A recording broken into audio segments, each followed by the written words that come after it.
Hello guys, welcome to dreamer class. और आज अपन पढ़ेंगे चैप्टर 5 अध्याय 5, जिसका टॉपिक है हमारा राज्य, राजा और एक प्राचीन गणराज्य।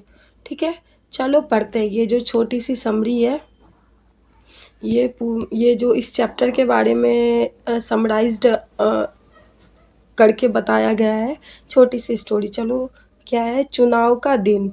तो टॉपिक एक बार फिर से ध्यान देना कि क्या लिखा है। राज्य, राजा और एक प्राचीन गणराज्य। अब जब राज्य है, राजा है, तो यहाँ पे क्या है? चुनाव का दिन। यानी कि राजा कैसे आया, कहाँ से आया, इसका एक छोटा सा पहले स्टोरी पहले देखते हैं कि क्या है। चलो, जब जब संकरण उठा तो उसने देखा कि उसके नाना नानी वोट डालने जा रहे थे। ठीक, संकरण उठा तो क्या देखता है? नाना नानी वोट डालने जा रहे थे। दरअसल वे चुनाव केंद्र पर सबसे पहले पहुंचना चाहते थे। संकरण जानना चाहता था कि आखिर वे इतने उत्साहित क्यों थे। लॉजिक सी बात है कि आप मतलब सबसे पहले उठ करके जा रहे हो वोट देने के लिए बच्चों, तो आपके मतलब बच्चों देखो कि आपके माता पिता मतलब आप सोए हुए हो और सुबह सुबह आपके मम्मी पापा जा रहे हैं वोट देने के लिए, और उसमें भी सबसे पहले जा रहे हैं, तो इतना उत्साहित क्यों है, इतना खुश क्यों है?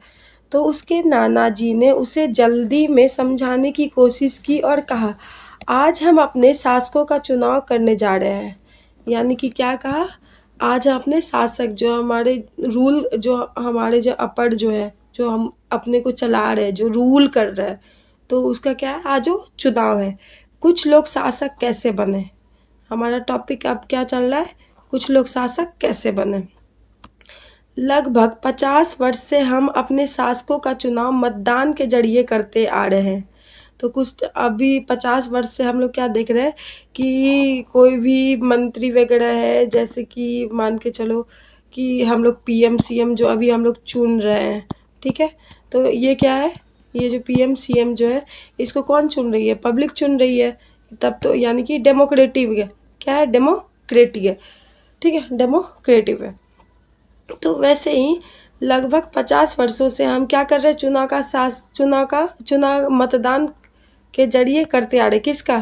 शासक का। लेकिन बहुत पहले लोग शासक कैसे बनते थे? अब देखो, अब क्या बोल रहा है कि बहुत पहले, अभी ना हम लोग चुनाव करा रहे हैं, लेकिन उस टाइम में लोग शासक कैसे बनते थे? तो देखो कि हमने अध्याय 4 में यह पढ़ा है कि कुछ राजा संभवतः जन यानी लोगों द्वारा चुने जाते थे। किसके द्वारा? जन किसको बोलते हैं? लोगों द्वारा चुने जाते हैं। परंतु करीब 3000 साल पहले राजा बनने की इस प्रक्रिया में कुछ परिवर्तन दिखाई गई है। देखो नेक्स्ट लाइन क्या लिखा है? परंतु करीब 3000 साल पहले राजा बनने की इस प्रक्रिया में कुछ परिवर्तन दिखाए गए हैं। यानी कि 3000 साल पहले क्या दिखाया गया? राजा बनने का कुछ जो प्रक्रिया है, प्रोसेस है, उसमें कुछ डिफरेंस है। कुछ लोग बड़े बड़े यज्ञों को आयोजित कर राजा के रूप में प्रतिष्ठित हो गए। यानी कि बहुत बड़ा बड़ा यज्ञ करा करके वो लोग क्या बन गया? राजा भी खुद को घोषित कर देता था। जैसे कि क्या है? अश्वमेध यज्ञ एक ऐसा आयोजन था, इसमें एक घोड़े को राजा के लोगों की देखरेख में स्वतंत्र विचरण के लिए छोड़ दिया जाता था। ठीक, अश्वमेध यज्ञ एक ऐसा ही आयोजन था, एक आयोजन था। क्या था? अश्वमेध यज्ञ। तो ये जो यज्ञ कराया जाता था, ये क्या है? घोड़े, इसमें एक घोड़े के राजा के लोगों की देखरेख में स्वतंत्र विचरण के लिए छोड़ दिया जाता था। इस घोड़े को किसी दूसरे राजा ने रोका तो वहां अश्वमेध यज्ञ करने वाले राजा से लड़ाई करनी पड़ती थी। अगर उन्होंने घोड़े को जाने दिया तो इसका मतलब यह होता था कि अश्वमेध यज्ञ करने वाला राजा उनसे ज्यादा शक्तिशाली था। यानी कि कह रहा है, और इसके बाद उन राजाओं को यज्ञ में आमंत्रित किया जाता था। यह यज्ञ विशिष्ट पुरोहितों द्वारा संपन्न किया जाता था। इसके लिए उन्होंने उपहारों से सम्मानित किया जाता था। अश्वमेध यज्ञ करने वाला राजा बहुत शक्तिशाली माना जाता था। यज्ञ में आमंत्रित सभी राजा उसके लिए उपहार लाते थे। यानी कि यहाँ पे सीधा सीधा बात हो रहा है अश्वमेध यज्ञ का, सबसे इम्पोर्टेंट है राजा के लिए। अगर राजा बनना है तो क्या किया जाता था कि एक राजा मानो कि कोई घोड़ा को छोड़ दिया, अगर दूसरा राजा उसको अगर क्या छोड़ दिया, अगर दूसरा राजा देखो लिखा है ना कि देख रेख के लिए स्वतंत्र विचरण, इस घोड़े को किसी दूसरे राजा ने रोका तो वहां अश्वमेध यज्ञ करना। यानी कि कोई घोड़ा ऐसे करके जा रहा है, दूसरे राजा अगर उसको रोक देते हैं तो क्या करना पड़ता था, इस आदमी का जो घोड़ा है उससे क्या करना पड़ता था, लड़ाई करना पड़ता था। ठीक। और मान के चलो कोई आदमी है, कोई राजा है यहाँ पे, अगर ये अपना घोड़ा छोड़ रहा है, अगर ये जाने दिया तो इसका मतलब ये माना जाता था कि ये बहुत शक्तिशाली है। ठीक। यज्ञ उसके बाद क्या क्या यज्ञ कराया जाता था, यज्ञ में सम्मानित किया जाता था, उपहार उपहार लाते थे वो लोग, आमंत्रित करते थे। तो इन सभी आयोजनों में राजा का मुख्य स्थान होता था। क्या होता था, राजा का मुख्य स्थान होता था। उसे राज सिंहासन या बाघ की खाल की के एक विशेष आसन पर बैठाया जाता था। किससे, बाघ का कवड़। युद्ध क्षेत्र में राजा का सारथी ही उसका सहचर होता था। युद्ध युद्ध कर रहे हो तो राजा का सारथी कौन होगा, बताओ। राजा का सारथी क्या होगा, उसका सहचर होगा, सीधी बात। यज्ञ के अवसर पर वह राजा की विजय तथा अन्य गुणों का गान करता था। राजा के सगे संबंधी खासकर उसकी रानियां तथा पुत्रों को पुत्रों को भी कई छोटे छोटे अनुष्ठान करने होते थे। अन्य सारे आमंत्रित राजाओं का काम सिर्फ बैठकर यज्ञ की पूरी प्रक्रिया को देखना भर था। यानी कि जो उसके पुत्र वगैरह हो गए ना, वो लोग भी छोटे छोटे अनुष्ठान करते थे। और बहुत सारे लोग ऐसे जो आमंत्रित कोई कोई राजा को बुलाया जाता था, वो बस देखते थे यज्ञ को, ठीक है, कैसे हो रहा है। राजा के ऊपर पुरोहित पवित्र जल के छिड़काव के साथ साथ अन्य कई अनुष्ठान करता था। वही जल, अभी भी हम लोग गंगा जल छिड़कते हैं ना, हिंदू धर्म में ऐसे ही होता है ना कि गंगा जल छिड़कते हैं तभी जाकर के अनुष्ठान शुद्ध, मतलब पूजा शुभ माना जाता है। वैसे ही होता था। उसके पुरोहित मतलब पंडित जी छिड़काव करते थे इसका, गंगा जल का। अब देखो, गंगा जल not in the sense means पवित्र जल।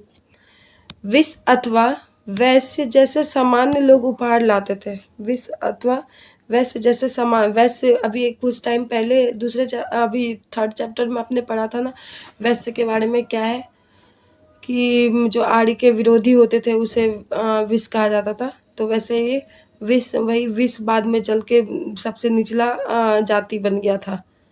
विष अथवा वैश्य जैसे सामान्य लोग उपहार लाते थे जिन्हें पुरोहित शूद्र मानते थे, है ना, क्या है, पुरोहित शूद्र मानते थे। उन्हें कई अनुष्ठानों में शामिल नहीं किया जाता था।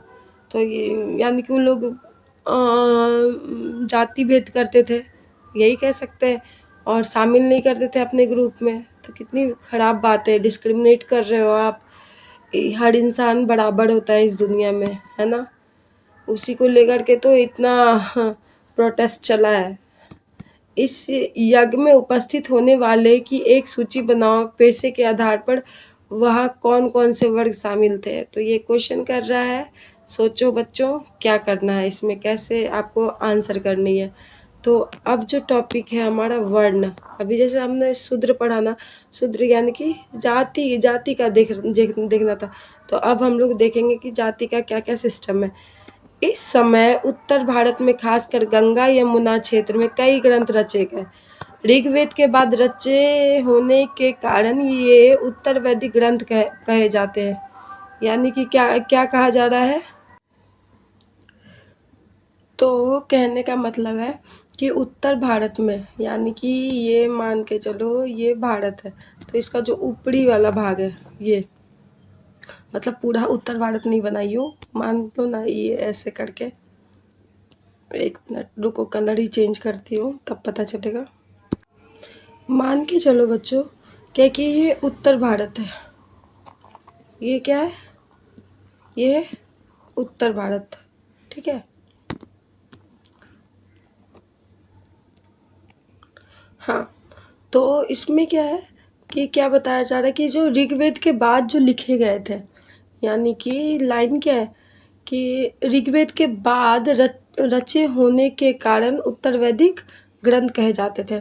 तो उत्तर भारत में क्या हुआ कि जो भी लिखे गए कब, ऋग्वेद के बाद, आफ्टर ऋग्वेद जो भी लिखे गए उसको क्या कहा गया, उत्तर वैदिक ग्रंथ कहा जाता है। क्या कहा जाता है, उत्तर वैदिक ग्रंथ। अब देखते हैं उत्तर वैदिक ग्रंथ के अंतर्गत कौन कौन से वेद आते हैं। ऋग्वेद तो अपना ऋग्वेद के टाइम में आता है, तो उत्तर वैदिक में कौन कौन से आते हैं, सामवेद, यजुर्वेद, अथर्ववेद। कौन कौन से आते हैं, सामवेद, यजुर्वेद और अथर्ववेद।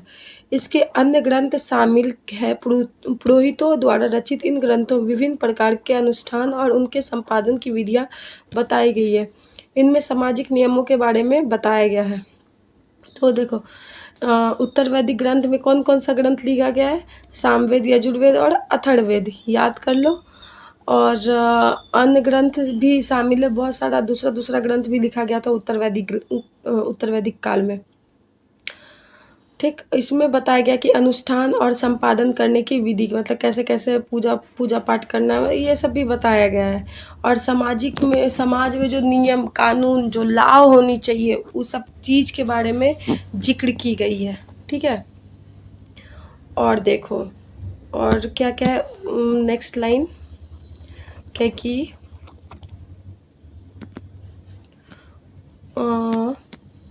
हाँ, उस समय समाज में कई समूह थे जिनमें पुरोहित, योद्धा, कृषक, पशुपालक, व्यापारी, शिल्पकार, श्रमिक, मछली पकड़ने वाले तथा जंगल में रहने वाले लोग शामिल थे। कुछ समय पुरोहित तथा योद्धा वैभवशाली थे, वही कुछ कृषक, व्यापारी भी धनवान थे। दूसरी ओर पशुपालक, शिल्पकार, श्रमिक, मछली पकड़ने वाले, शिकारी तथा भोजन संग्राहक निर्धन थे। तो इसमें एक चीज़ देखा जा रहा है क्या कि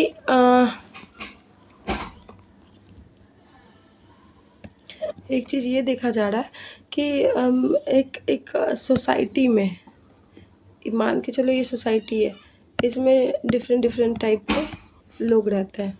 ठीक, तो सबका जो काम करने का ढंग है, तरीका है, सब अपने ढंग तरीके से करता है। अब देखो कि क्या लिखा है, जो पुरोहित योद्धा होते थे, क्या होता था, मान के चलो कि ये पुरोहित है, मान के चलो ये पुरोहित है। अब पुरोहित है, योद्धा है, कृषक, पशुपालक, व्यापारिक, से मछली पकड़ने वाले, जंगल में रहने वाले, मतलब सबको इसी समाज में रहते थे। सबको क्या रहते थे, सबको इसी समाज में रहते थे। तो इसमें कोई धनवान थे, कोई धनवान थे और दूसरा कोई निर्धन था, ऐसे ही है। ठीक, अब क्या है कि पुरोहित लोगों को 4 वर्गों में विभाजित किया। अब देखो, पंडित ही कह सकते हैं, ब्राह्मण कह सकते हैं, पुरोहित, वही तो उन लोग क्या किया ना, 4 वर्ग में विभाजित कर दिया। पहले तो दिखा गया कि सब तरह का है, ऐसे मतलब समाज में सब तरह के लोग हैं, इतना बताया गया। लेकिन अब क्या बताया जा रहा है, पुरोहित लोग क्या किया ना कि वर्ण व्यवस्था को 4 कैटेगरी में डिवाइड कर दिया था। कितना, 4। ठीक, और जिसे क्या कहा गया, वर्ण कहते हैं। उसके अनुसार प्रत्येक वर्ण के अलग अलग कार्य निर्धारित थे। पहला वर्ण ब्राह्मण। अब देखो, कोई अगर हम समाज को बांटे तो अपने आप को सबसे श्रेष्ठ रखेंगे, तो ब्राह्मण अपने आप को क्या रखे, सबसे श्रेष्ठ रखे। ठीक है, ब्राह्मण अपने आप को सबसे क्या रखे, श्रेष्ठ रखे। उसके बाद देखते हैं, उनके काम वेदों के अध्ययन, अध्यापन, यज्ञ करना था, जिनके लिए उपहार मिलता था। तो ब्राह्मण का काम क्या था, पूजा पाठ कराना, वही यज्ञ करना, किताबें वगैरह पढ़ना, और उसको क्या मिलता था, इसके लिए उपहार मिलता था। ठीक, पहला क्या था, ब्राह्मण। तो पहला वर्ण ब्राह्मण, इसका काम क्या था, किताब उताब पढ़ना, उसके लिए उसको क्या मिलता था, उपहार। दूसरा स्थान, अब देख रहे हम लोग किसको देख रहे हैं, अब दूसरा स्थान देख रहे हैं। दूसरा स्थान शासकों का था, जिन्हें क्षत्रिय कहा जाता, उनका काम युद्ध करना था। अब देखो, पहला पूजा पाठ कराना, दूसरा युद्ध, दूसरा क्या था, युद्ध वगैरह होता था तो उसके लिए कौन थे, तो क्षत्रिय थे। ठीक है, कौन थे, क्षत्रिय थे। तीसरा स्थान विश्य या वैश्य थे, इनमें कृषक पशुपालक व्यापारी आते थे। तीसरा स्थान जो है, तीसरा स्थान, तीसरा स्थान था व्यापारी का। व्यापारी मीन्स जो कृषक पशुपालक ये सब थे, उसको क्या कहा गया, वैश्य कहा गया। और चौथा स्थान, चौथा स्थान किसका है, यानी कि अंतिम भी कह सकते हैं, शूद्र, शूद्र का था। किसका था, शूद्र का था। इनका काम अन्य तीनों वर्णों की सेवा करना था, यानी कि ये जो तीन वर्ण है ऊपर के, इनका काम था सेवा करना। इन्हें कोई अनुष्ठान करने का अधिकार नहीं था, तो ये मतलब कोई भी पूजा पाठ नहीं करा सकते हैं। कौन, शूद्र। प्राय औरतों को भी शूद्र के समान माना जाता था। मैक्सिमम तौर पे देखा गया कि महिलाओं को भी अंतिम, एकदम अंतिम कैटेगरी में रखा गया था। चारवां कैटेगरी, सबसे अंतिम, जिसको क्या कहा गया, शूद्र। महिलाओं तथा शूद्र के वेदों के अध्ययन का अधिकार नहीं था, यानी कि महिला और शूद्र को अधिकार बिल्कुल नहीं था वेद वगैरह पढ़ने का। चलो अब फिर देखते हैं नेक्स्ट। पुरोहितों के अनुसार, पुरोहितों के अनुसार सभी वर्ण का निर्धारण जन्म के आधार पर होता था। क्या होता है, पुरोहित जब से डिवाइड किए हैं तो उसके बाद से क्या होने लगा, जन्म के आधार से। ठीक है, लेकिन जब हम लोग स्टार्टिंग में पढ़ते हैं, हम लोग जब स्टार्टिंग में पढ़ते तो उस टाइम क्या होता था, कर्म के आधार पर, यानी कि जो जैसा काम करता है उसका वो जाति हो जाता था। मान के चलो कोई मारधार करता था तो उस क्षत्रिय, अगर उसका बेटा है पूजा पाठ कराता था तो ब्राह्मण। तो लेकिन उसके बाद क्या हुआ कि पुरोहित उसमें पुरोहित फिर बाद में डिस्क्रिमिनेशन बढ़ता चला गया ना, तो उसी चीज़ को दिखा रहा है कि पुरोहित के अनुसार सभी वर्णों का निर्धारण क्या होने लगा, जन्म के अनुसार, यानी कि राजा का बेटा राजा ही बनेगा, शूद्र का बेटा शूद्र ही बनेगा। ठीक है, नौकर का बेटा नौकर ही रहेगा, कहने का सीधा मतलब ये जाता है। ये कब से होने लगा, जब से पुरोहितों ने चार वर्णों में जन्म के आधार पर डिवाइड करा। उन्होंने, ठीक है, आधार पर, एक मिनट, हाँ, उदाहरण के तौर पर ब्राह्मण माता पिता की संतान ब्राह्मण की होती थी। देखो अभी लिखा है ना जो चीज़ मैं बताई, ब्राह्मण माता पिता की संतान ब्राह्मण होती थी। बाद में कुछ लोग को अछूत माना गया, बाद में देखो, बाद में कुछ लोग को अछूत माना गया। अछूत वर्गों में कुछ शिल्पकार, शिकारी, भोजन संग्राहक शामिल थे। साथ ही इनमें वे लोग आते थे जो शवों को दफनाने या जलाने का काम करते थे। इन लोगों से संपर्क अपवित्र माना जाता था। अब बताओ कि इंसान इंसान से भेदभाव कर रहा है, ये मतलब ये कितनी गलत बात है। कई लोगों ने ब्राह्मण द्वारा बनाई हुई इस वर्ण व्यवस्था को स्वीकार नहीं किया। कुछ राजा स्वयं को पुरोहित से श्रेष्ठ मानते थे। कुछ राजा क्या करते थे, मतलब पंडित से भी आगे, पुरोहित से भी अपने आप को अपर दिखाते थे। कुछ लोग जन्म के आधार पर वर्ण निर्धारण सही नहीं मानते थे। अब क्या हुआ, कुछ लोग क्या कहने लगे कि नहीं ये जो परंपरा है ये गलत है, इसको बदलो, ऐसा। तो सब समाज में तरह तरह के लोग होते हैं, सबका सोच अलग अलग। वो लोग समझने लगे तो आप किसका कब तक शोषण करोगे, एक टाइम आएगा जब बोलेगा नहीं अब बस बहुत हो गया। तो जस्ट वही चीज़ है। इसके अतिरिक्त कुछ लोग व्यवसाय के आधार पर लोगों के बीच उचित भेदभाव उचित नहीं समझते थे। अब देखो, आप व्यापार कर रहा है, उसको अच्छा खराब हर इंसान से व्यापार करना होगा, उसका काम ही ये बिजनेस डीलिंग है। ठीक, जबकि कुछ लोग चाहते थे कि अनुष्ठान संपन्न करने का अधिकार सबका हो। कई लोग ने छुआछूत की आलोचना की। इस उपमहाद्वीप के पूर्वोत्तर क्षेत्र जैसे कई इलाकों में सामाजिक आर्थिक असमानता बहुत कम थी, जहाँ पुरोहित का प्रभाव भी बहुत सीमित था। ऐसा नहीं था कि मतलब पुरोहित वगैरह भी सब हर जगह मतलब इक्वल उसको देखा गया कि हर जगह श्रेष्ठ थे, नहीं।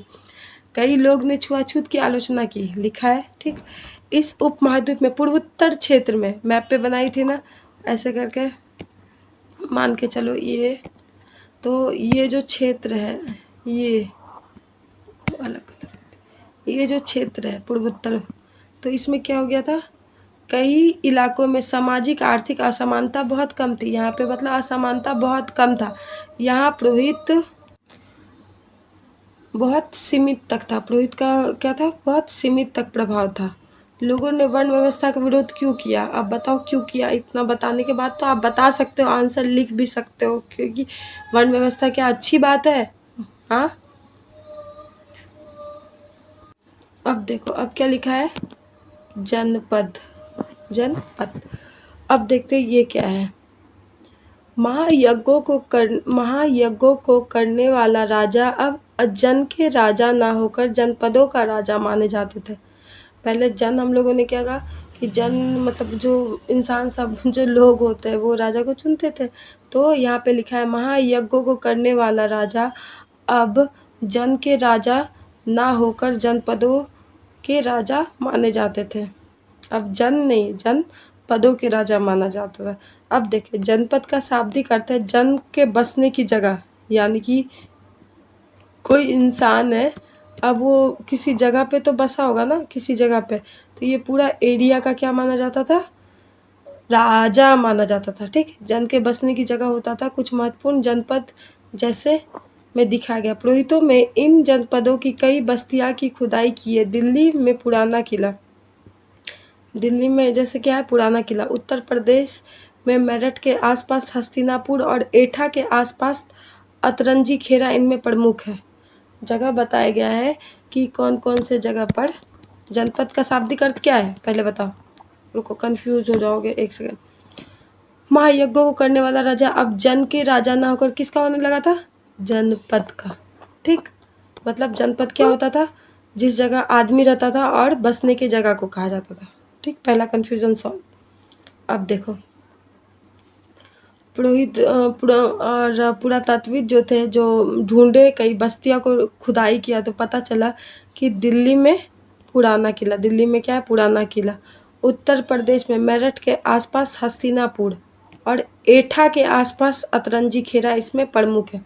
तो अभी तक हम लोगों ने कितना जगह देखा, 3 जगह देखा, 3 जगह, यानी कि क्या, दिल्ली में कौन था, पुराना किला, उत्तर प्रदेश मेरठ के आसपास हस्तिनापुर, मेरठ के आसपास अतरंजी खेरा इनमें प्रमुख थे। खुदाई के पास पता चला कि लोग झोपड़ियों में रहते थे और मवेशियों तथा अन्य जानवरों को पालते थे। वे चावल गेहूं, धान, जौ, दाल, गन्ना, तिल तथा सरसों जैसी फसलें उगाते थे। मतलब ये सब फसल के बारे में बताया जाता है, ये सब करते थे।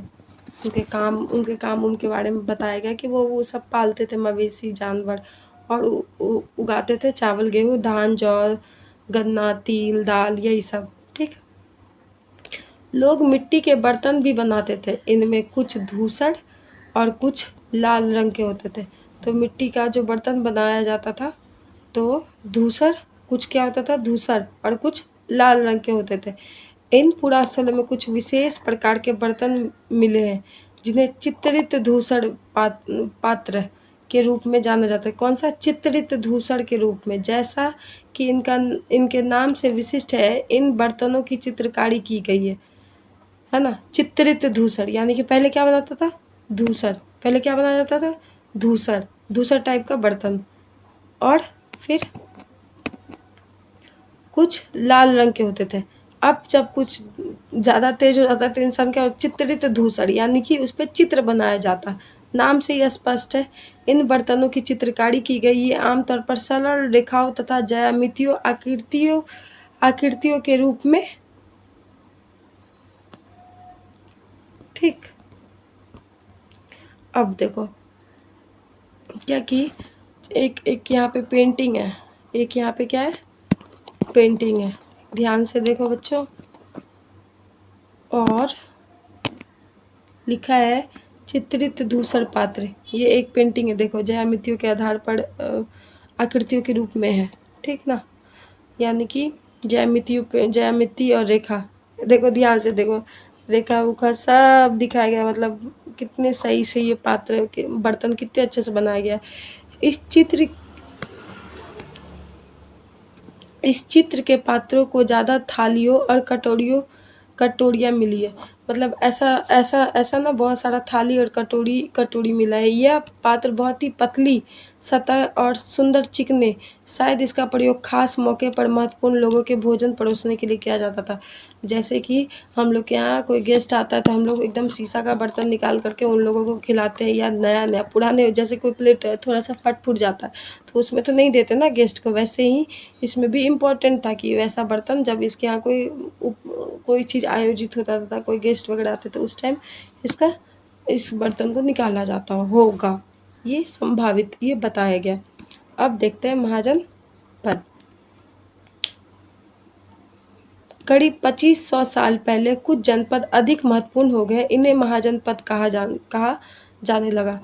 मानचित्र 4 पर कुछ महाजनपद को दिखाया गया है। अधिकतर महाजनपद की एक राजधानी होती थी, हर जगह की राजधानी होती थी संबोधित करने के लिए कि जैसे कि मान के चलो कि आपका घर किसी एरिया में है तो अपने को तो नहीं पता चलेगा ना, आप बोलेगे ना मैं महाराष्ट्र से हूँ तो उसकी कोई राजधानी होगी, कोई बोलेगा मैं सिक्किम से हूँ तो उसकी कोई राजधानी होगी।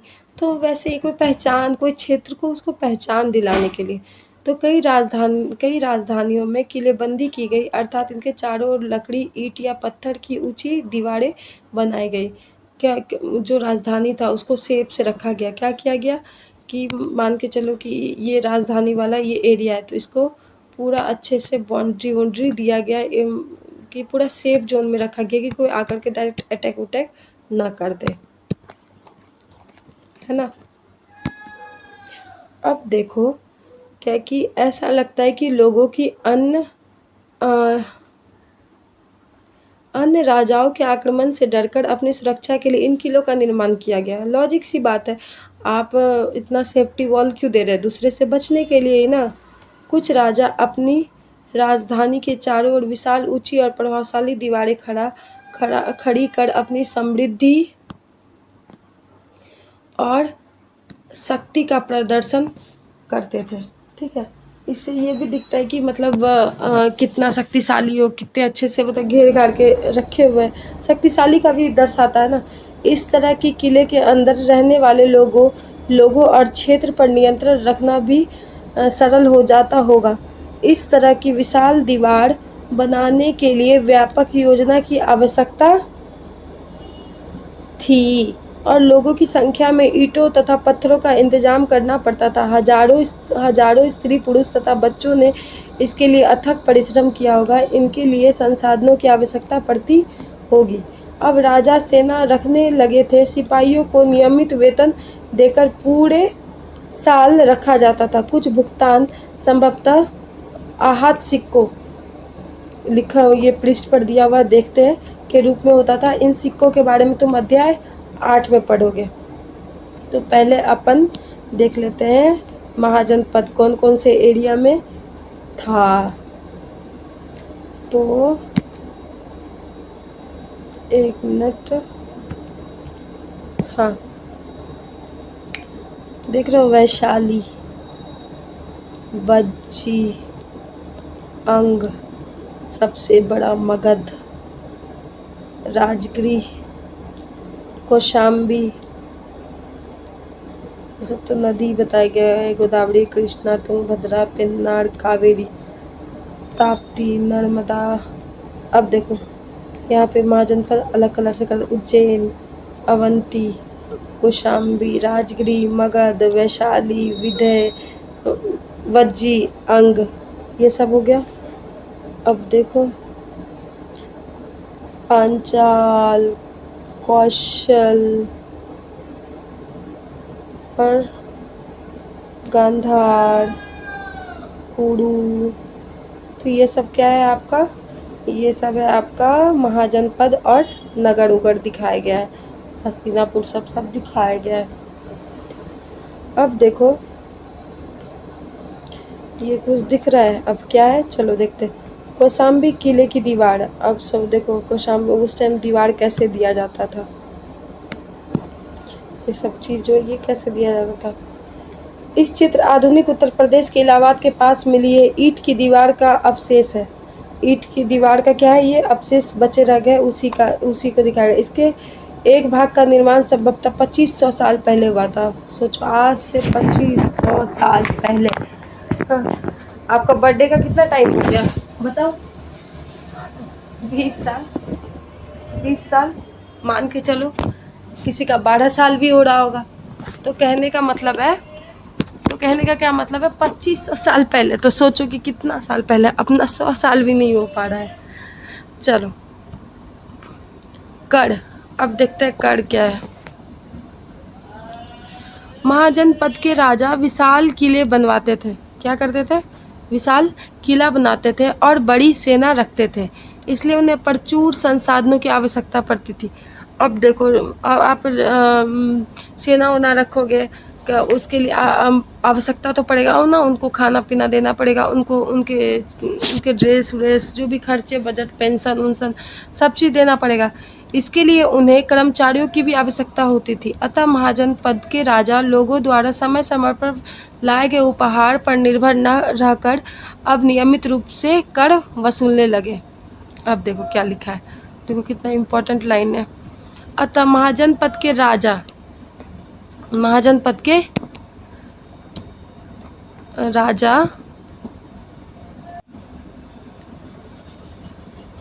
लोगों द्वारा समय समय पर लाए गए उपहार पर निर्भर न रहकर अब नियमित रूप से कर वसूलने लगे। क्या करने लगे? महाजनपद का जो राजा था, लोगों द्वारा समय समय पर लाए गए उपहार पर निर्भर, अब लोग पर उपहार के लिए निर्भर नहीं रखे थे। अब क्या था? अब टैक्स लेना है। उसमें भी क्या? रेगुलर। क्या लेना है? रेगुलर टैक्स लेना है। ठीक है, रेगुलर टैक्स लेना है। जैसे फसलों पर लगाए गए सबसे महत्वपूर्ण कर, क्योंकि अधिकांश लोग कृषक ही होते थे, यानी कि मैक्सिमम लोग क्या होते थे? किसान होते थे, कृषक होते थे, तो उससे बहुत ज़्यादा उसको टैक्स मिलता था। प्राय उपज का 1/6वां भाग, मतलब 1/6वां भाग हिस्सा कर के रूप में निर्धारित किया जाता था, जिसे भाग कहा जाता था। क्या कहा जाता था? भाग कहा जाता था। जो किसान से जो लेते थे कर, उसको भाग कहा जाता था। और कितना लिया जाता था? 1/6 भाग। ओके।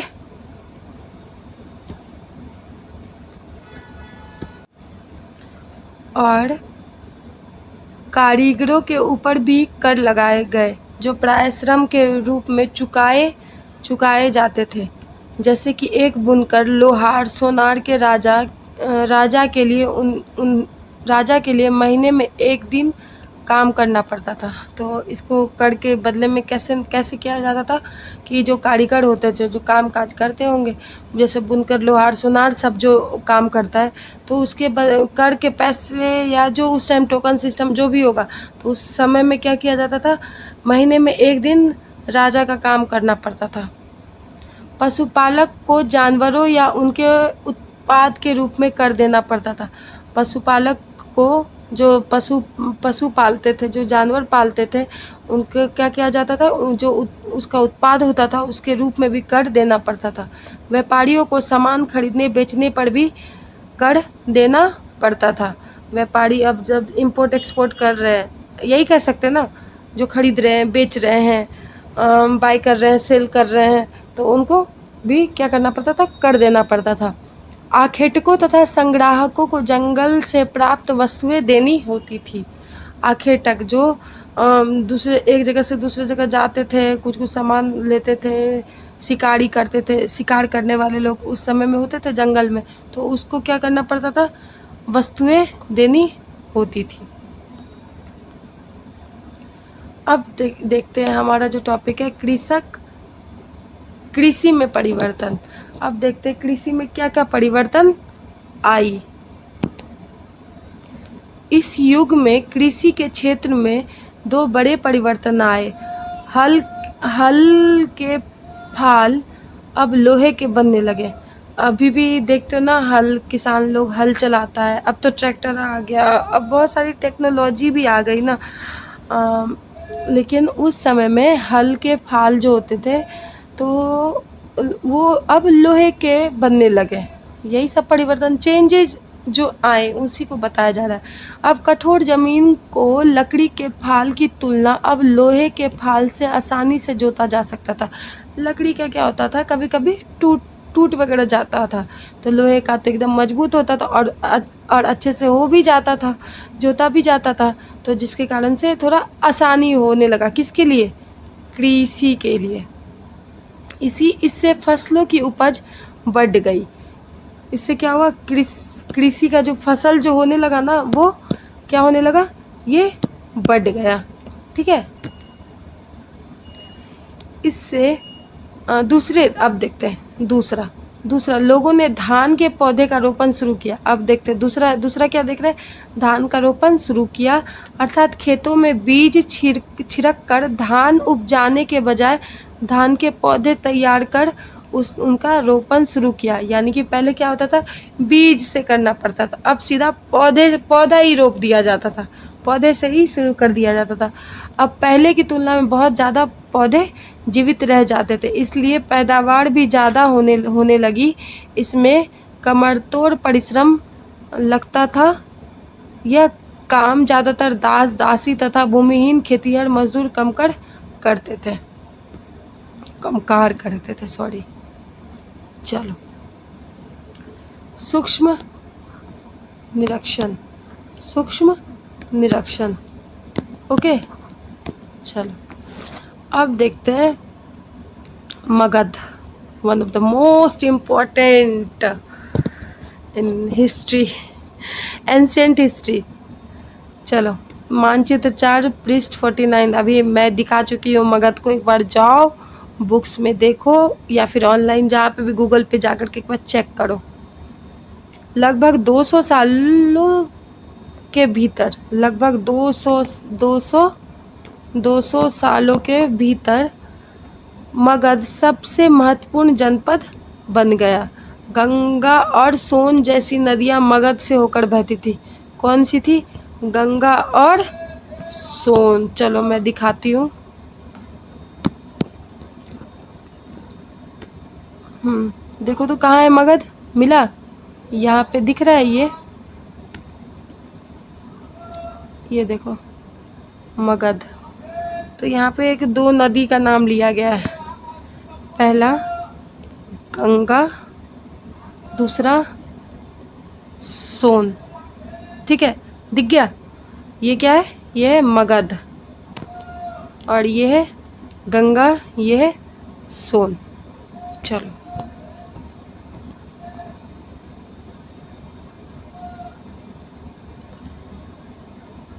यातायात क में, यातायात ख में जल वितरण, ग में जमीन को उपजाऊ बनाने के लिए बहुत महत्वपूर्ण थी। यानी कि गंगा यमुना जैसी नदियाँ मगध से होकर बहती थी। मगध से होकर कौन कौन सी नदियाँ बहती थी? गंगा यमुना बोल रही हूँ, गंगा और सोन। और इसका जो बेनिफिट्स है, क्या क्या बताया जा रहा है? पहला यातायात, दूसरा जल वितरण, तीसरा जमीन को उपजाऊ बनाने के लिए बहुत महत्वपूर्ण थे। मतलब ये सब इसका बेनिफिट्स बताया जा रहा है। मगध का एक हिस्सा जंगलों से भरा था। मगध का एक हिस्सा क्या था? मान के चलो ये मगध है, तो इसका जो एक हिस्सा जो है ना, वो आपका जंगल से भरा हुआ था। क्या था? एक हिस्सा मान के चलो, इसी को मान लो, ये क्या है? ये जंगल से भरा हुआ है। इन जंगलों में रहने वाले हाथियों को पकड़कर उन्हें प्रशिक्षित कर सेना को काम में लगाया जाता था। यही नहीं, जंगलों से घरों, गाड़ियों तथा रथ बनाने के लिए लकड़ी मिलती थी। इसके अलावा इस क्षेत्र में लोहे अयस्क की खदानें हैं। मजबूत और औजार और हथियार बनाने के लिए ये महत्वपूर्ण उपयोगी है। ये सब बेनिफिट्स बताया जा रहा है। मगध में 2 महत्वपूर्ण शक्तिशाली शासक थे। पहला नाम, अब बहुत कंसंट्रेट होकर के सुनो, पहला बिंबिसार, दूसरा अजातशत्रु, यानी कि अजातशत्रु हुए। अन्य जनपद को जीतने के लिए यह हर संभव साधन अपनाते थे। मतलब दूसरे जनपद, दूसरे एरिया को जीतने के लिए इन लोग मतलब बहुत सारा प्रक्रिया अपनाते थे कि कैसे एक जगह को दूसरे जगह से मतलब जीता जाए। जैसे कि अभी हम लोग महत्वपूर्ण शक्तिशाली शासक का नाम पढ़ा, तो पहला नाम क्या था? बिम्बिसार। पहला नाम क्या था?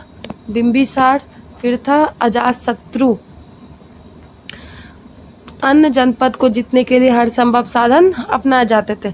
महापद्मनंद एक और महत्वपूर्ण शासक थे। यानी कि पहला हम लोगों ने पढ़ा बिम्बिसार, दूसरा पढ़ा अजातशत्रु, तीसरा महापद्मनंद। ठीक है, नाम भी देखो बम, एकदम बम बम भोले जिसको बोलते हैं ना, वैसे ही बम, गोला बारूद वाले बम। महाजनपद और एक महत्वपूर्ण शासक थे। उन्होंने अपने नियंत्रण का क्षेत्र इस उपमहाद्वीप के उत्तर पश्चिम भाग तक फैला लिया। बिहार में राजगिरी, यानी कि आधुनिक राजगीर, बिहार में अभी राजगीर का नाम सुना होगा, गौतम बुद्ध के लिए one of the famous area जाना जाता है उनके उन्हीं कारण से।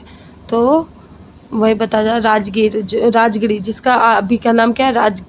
राजगीर कई सालों तक मगध की राजधानी बनी रही। बाद में पाटलिपुत्र आज का पटना को राजधानी बनाया गया।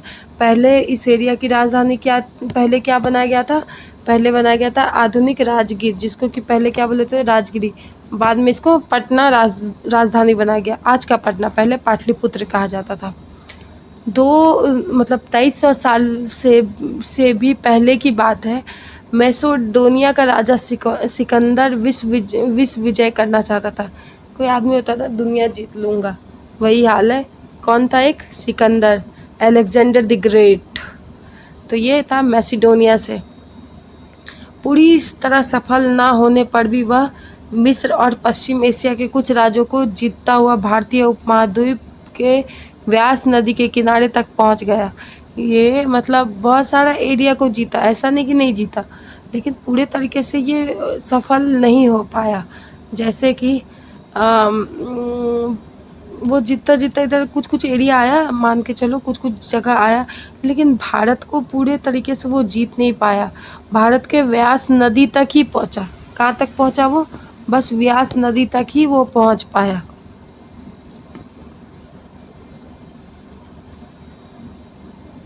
जब उसने मगध की ओर कुछ करना चाहा तो उसके उस सिपाहियों ने इनकार कर दिया। वे इस बात से भयभीत थे कि भारत के शासकों के पास पैदल रथ और हाथियों की बहुत बड़ी सेना थी। यानी कि जो सिकंदर का जो सिपाही था ना, वो इनकार कर दिया। वो बोलने लगा कि वो डरने लगा। क्यों डरने लगा? वो बोलता उनके भारत के शासक के पास बहुत बड़ी पैदल सेना है और फिर इनके पास रथ है, हाथी है, बहुत बड़ी बड़ी सेना सर, बहुत बड़ी बड़ी। अब दूसरा देखते हैं मगध। अब दूसरा जनपद के बारे में बताया जा रहा है, ये मगध हमने पढ़ा। अब ये वज्जी। जैसा कि तुमने ऊपर पढ़ा, मगध एक शक्तिशाली राज बन गया था। उसके नज़दीक ही एक है वज्जी राज था, जिसकी राजधानी वैशाली बिहार थी। ये अलग किस्म की शासन व्यवस्था थी जिसे गण या संघ कहते थे। क्या कहते थे? गण या संघ, अलग टाइप का यहाँ पे रूलिंग सिस्टम था। तो अब देखते हैं यहाँ पे क्या? वैशाली, ये वैशाली, ठीक है, वैशाली। देखो वज्जी दिखा, वज्जी। चलो, तो वज्जी के बारे में पढ़ रहे थे। तो जिसकी राजधानी क्या थी? वैशाली जो बिहार में है। यह एक अलग किस्म की शासन व्यवस्था थी जो गण या संघ कहते थे। गण या संघ में कई शासक होते थे। कभी कभी लोग एक साथ शासन करते थे जिसमें प्रत्येक व्यक्ति राजा कहलाता था। अब बहुत कंसंट्रेट होकर के समझो, गण या संघ। पहले हम लोग इस बॉक्स को देख लेते हैं। गण शब्द का प्रयोग कई सदस्यों वाले समूह के लिए किया जाता था। गण मतलब जहाँ बहुत सारे सदस्य के लिए किया जाता था, ना कि एक सदस्य के लिए, समूह के लिए किया जाता था। क्या? गण। अब देखते हैं संघ। संघ का मतलब होता है संगठन या सभा। सभा कहाँ होगा? जहाँ समूह होगा वही होगा ना, है ना? समझ आ रहा है? चलो, गण या संघ कई शासक होते थे। क्या कहा रहा है? कई शासक होते थे। कभी कभी लोग एक साथ शासन करते थे। सोचो, मतलब सब रूल कर रहे, पर जिसमें से प्रत्येक व्यक्ति राजा कहलाता था। वाह! जिसमें सब इंसान खुद को क्या कहता था? राजा कहलाता था। ये सभी राजा विभिन्न अनुष्ठानों को एक साथ संपन्न करते थे।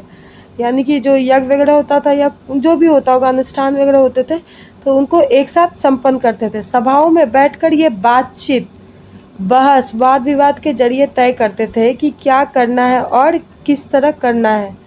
मतलब सब मिलकर के बातें करते थे कि क्या करना है, नहीं करना है, शत्रुओं के आक्रमण से कैसे निपटना है।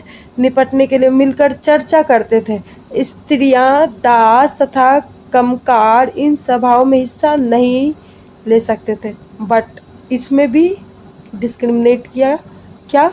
स्त्रियां, दास, कमकार इन सभाओं में हिस्सा नहीं ले सकते थे। अब देखो, अब क्या बताया जा रहा है? बुद्ध तथा महावीर, बुद्ध तथा महावीर, जिनके बारे में हम लोग किस में पढ़ेंगे? चैप्टर 6 में। दोनों ही गण या संघ से संबंधित थे। किससे? गण या संघ से संबंधित थे।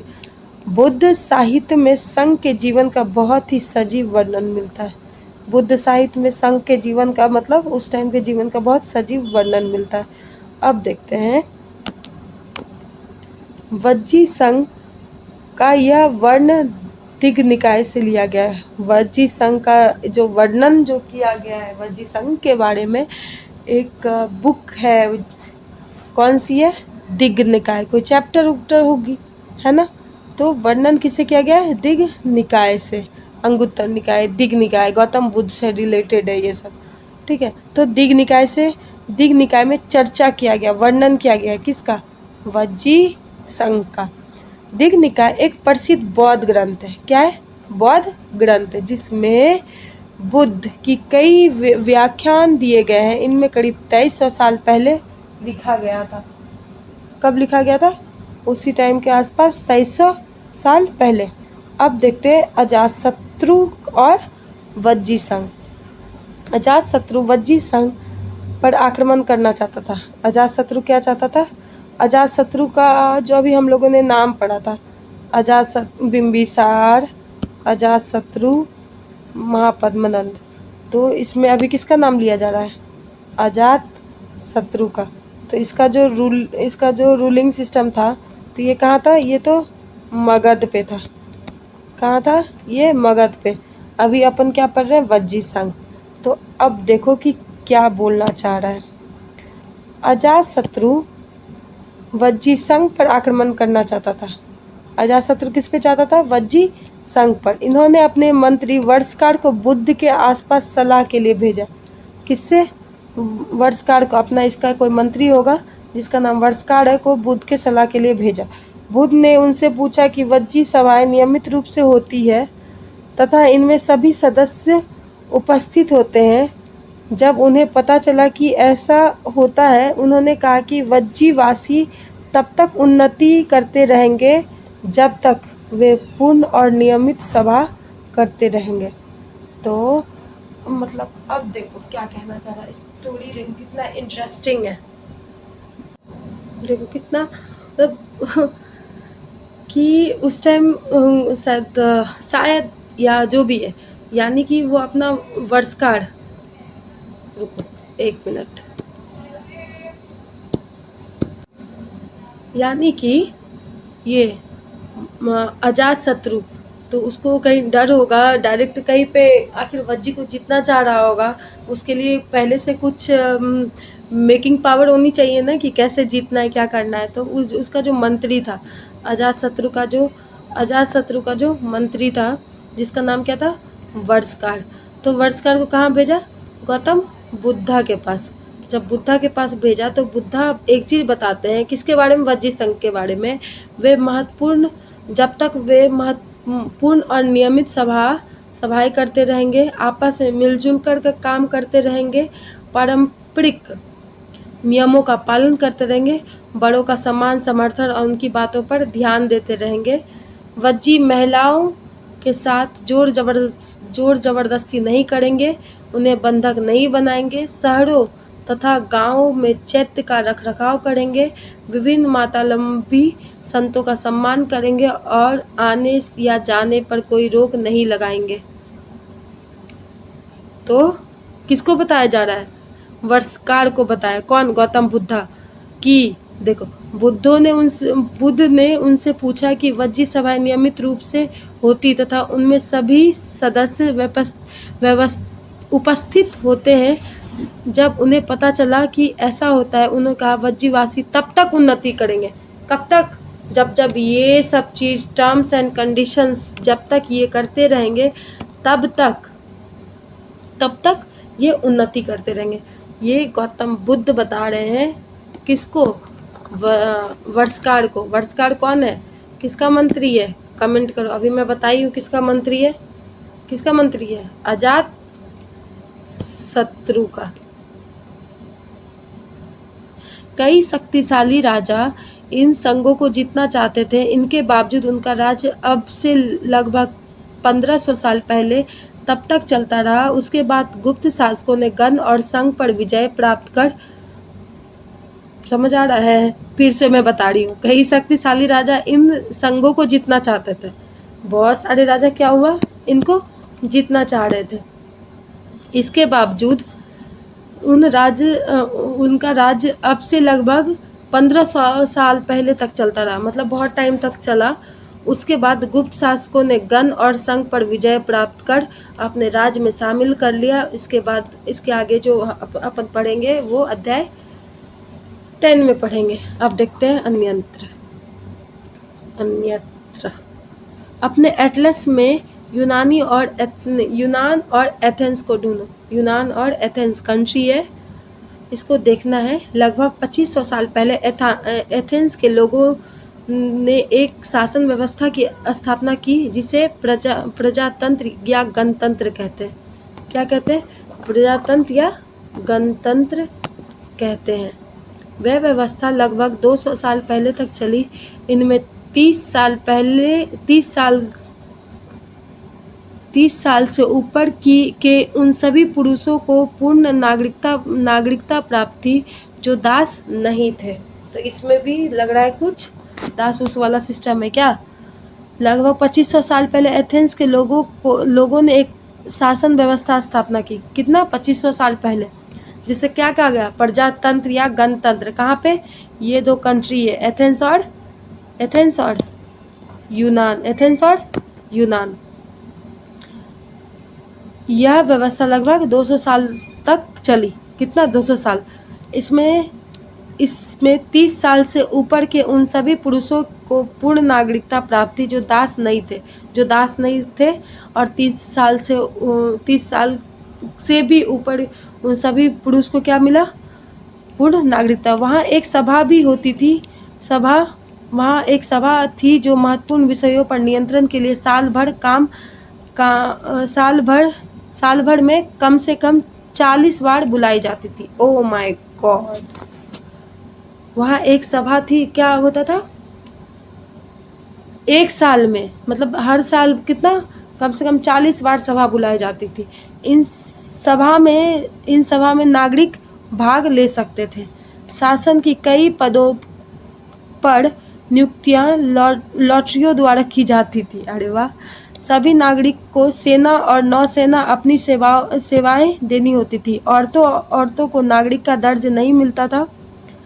व्यापारी तथा शिल्पकारों के रूप में एथेंस में रहने और काम करने वाले बहुत विदेशियों को भी नागरिक अधिकार नहीं मिलते थे। एथेंस में खदानों, खेतों, घरों और कार्यशालाओं में काम कर रहे दासों को भी नागरिक अधिकार नहीं थे। और देखो इम्पोर्टेंट शब्द क्या है? राजा, अश्वमेध, वर्ण, जनपद, महाजनपद, किलेबंदी, सेना, कर, पौधरोपण, गण अथवा संघ, प्रजातंत्र। जो भी है प्रजातंत्र भी हमने कहा ये वर्ड पढ़ा, एथेंस और यूनान में। अब देखो कुछ कुछ महत्वपूर्ण तिथि है। नए शासक कब आए? लगभग 3000 साल पहले। महाजनपद 3000 साल पहले। सिकंदर का आक्रमण किसमें? दिग निकाय के लेखन 2300 साल पहले। गण तथा गण या संघ राज्यों का अंत लगभग 1500 साल पहले। कौन? गुप्त शासक किया था लास्ट में। ठीक है, चलो हमारा ये चैप्टर आज कंप्लीट हो गया। ठीक है, चलो bye, have a good day.